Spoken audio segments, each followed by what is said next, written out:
first phase မှာဒီမှာသူ့ရဲ့ guideline ပဲဖြစ်တယ် guideline က side point နဲ့ front side point နဲ့ဂျားကနေပြီးတော့အလဲတက်တဲ့ကနေပြီးတော့ guideline ဆင်းလာတယ်ဆင်းပြီးရင်သူကဒီ net point ကိုဒီကနေပြီးမှ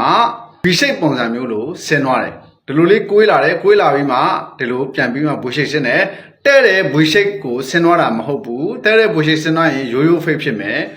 နော်ရိုးရိုး fake ဖြစ်မယ်ဒါကကြတော့ brush fake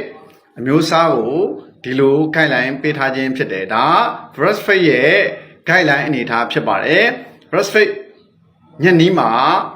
guideline ကိုဒီလိုပေးထားပါတယ်အဓိက point တွေကတော့ side point နဲ့ front side point ရဲ့အလယ်ကနေပြီးမှသွားမယ်ခက်မြင့်မြင့်ကြိုက်လေမြင့်မြင့်ကြိုက်ရင်မြင့်မြင့်ကိုကျွန်တော်တို့ကသွားခြင်းဖြစ်ပါတယ်ဒီကိုကွေးလာပြီးမှ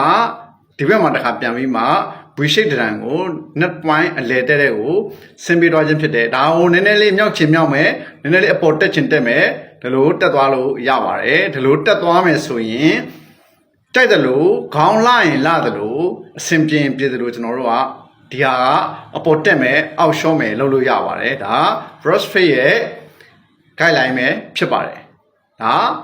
fade အုပ်စုတွေကအမျိုးအစားတစ်ခုဖြစ်တဲ့ brush fade ရဲ့အကြောင်းပဲဖြစ်ပါတယ်အားလုံးကျေးဇူးတင်ပါတယ်ဒီ Talent Development Academy တန်းတန်းကျောင်းမှာကြားညံမှတ်ညံအခြေခံရှိပြီးအချိန်ကိုမွမ်းမံတက်ဖို့အတွက်အခက်အခဲရှိနေသူများအတွက်ကျွန်တော်အထူးအခွင့်အရေးအနေနဲ့လတိုင်း